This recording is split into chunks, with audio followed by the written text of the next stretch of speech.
I was thinking that religion is kind of like a seatbelt for life. Like your car is your life, and obviously the person with the seatbelt is your life. But religion is kind of like a seatbelt. It makes you feel secure. It could save your life, it cannot. There's doubt in it. Seatbelts don't always save people's lives, but seatbelts sometimes do. So that's how I got my title. But to me, I'm really confused about religion in a lot of ways. I was brought up Greek Orthodox and Catholic, so a mixture of two really awkward religions, and this idiot does not know how to drive. And it just doesn't make sense how you can be gay and automatically go to hell, but a rapist can be forgiven and go to heaven. That doesn't make sense to me, because to be honest, being gay, you're not harming anyone, but raping someone, that kind of destroys their life. So that's how I'm confused about religion. Especially Catholics are hypocritical. I don't care what you say. They're so hypocritical.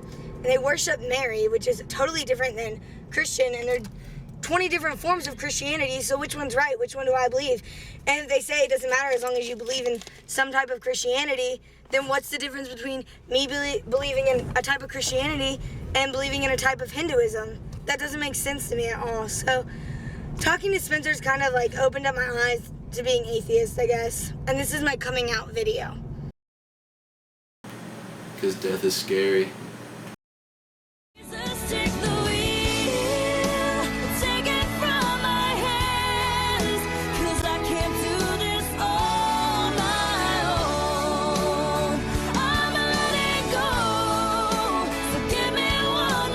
Kristen? It doesn't make me uncomfortable. I just don't talk about it because I've never been to church.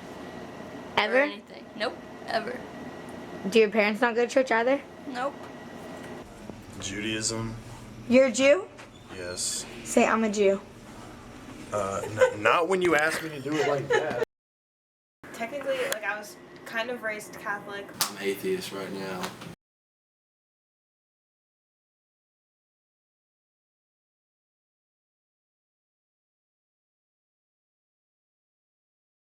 My name is Spencer Sheehan. I'm 19 years old. I was brought up Christian, Methodist to be specific. I wouldn't say my parents were super religious, but we attended church most Sundays. I was forced to attend church most Sundays as a child. I was about the beginning of my senior year, started questioning religion as a whole. She's understanding. My dad, on the other hand, was raised in Hogansville, Georgia his whole life. His whole family's Christian. Yeah, he's not too happy about it. It doesn't get brought up too often. I can talk about it with my mom. It's not like an ongoing war. We're still a family. It had nothing to do with my parents forcing anything on me. It was just kind of, I started reading into stuff, and it seems like the smartest people in the world weren't Christian, and I had a hard time believing all these good people were going to burn in hell for eternity. The whole Christianity thing is just weird if you really think about it. It's like, this God, he's so intelligent to make this complex life that we, like this world that you just look around like, man, something had to create all this, but he's that intelligent, but he's going to put this book on our planet. And it's going to be translated and translated and translated into what we have today. It's full of contradictions. It's full of magic. I just kind of skewed away from the whole God thing because I don't think any religion is true. I just think it gives people hope. Do I feel uncomfortable when we pray during baseball? Well, no. I mean, I think it's funny, but I just keep to myself. I don't care. It's a way to explain the world in a time when modern science didn't exist. And I think now science gives the best explanation of where we are. And I mean, there's still unanswered questions, and there could be a God. You can't prove or disprove that. But if you can assert it without evidence, then I can dismiss it without evidence. I'm afraid to die.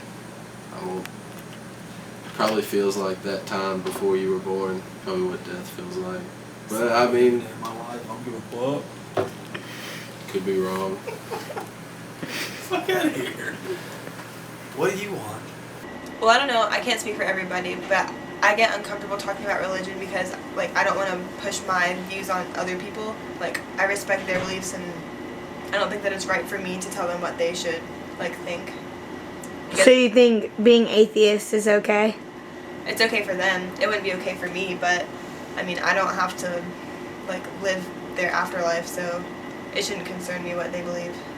I think if I wore, you see people wearing shirts with a cross on it or Jesus on it or a youth group on it, and no one's gonna say anything. But if I wore a shirt that said atheist on it, I would definitely get dirty looks, especially in Georgia.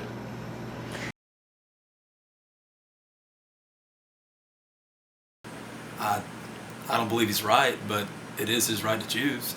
I mean, I'd really wish I could do something to help him out and see the way, but See what way? the way to the Lord.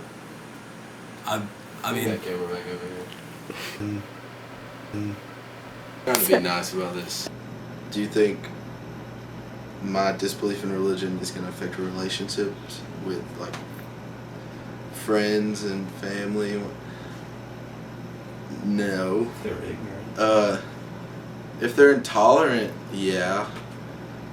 But I have like 5 or 6 really close friends, and we all think pretty much the same. Back to what I was saying about the God, and then he's gonna put this book that's really weird and talks about rape and all these weird laws, and he changed this God. He's angry in the Old Testament, and then he has a son, and then I guess he took anger management courses and becomes like this all loving kind of guy, and he's gonna say we have to have faith. Faith is what this life is in, but the afterlife is what matters. You get to spend eternity in heaven, or you get to spend eternity in hell. It's kind of like, to me, it's a scare tactic, you know, if I don't believe, and I think that has a lot to do with why so many people believe.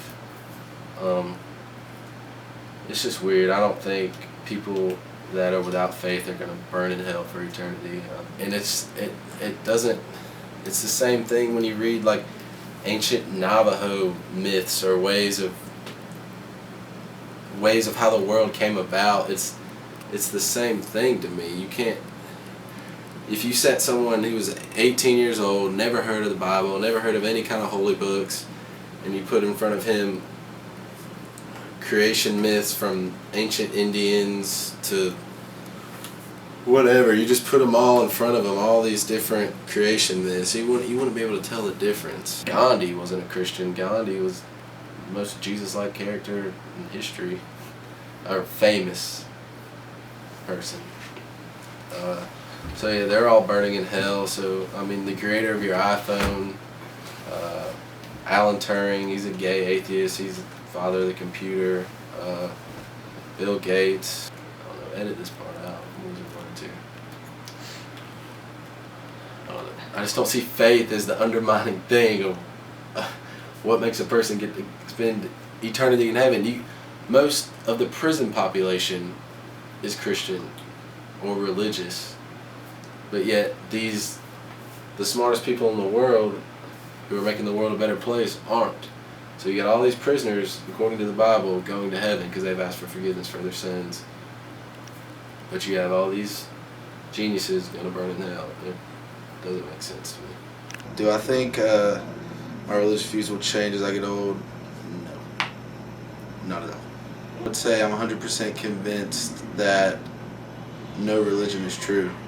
I love Spencer with all my heart. He's one of my best friends, and I wish the best for him.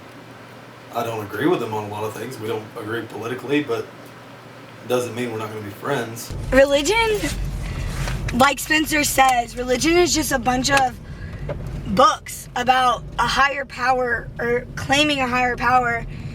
It's telling us how to live our lives so we get this glorious afterlife. In some religions, you don't even get a glorious afterlife. You relive as a cow or a centipede, and you have to find enlightenment and karma and all this mumbo jumbo that just reminded me of Hocus Pocus. What I think happens when we die. I think Neil deGrasse Tyson put it together pretty well when he said flora and fauna will consume us as we have consumed flora and fauna our whole life.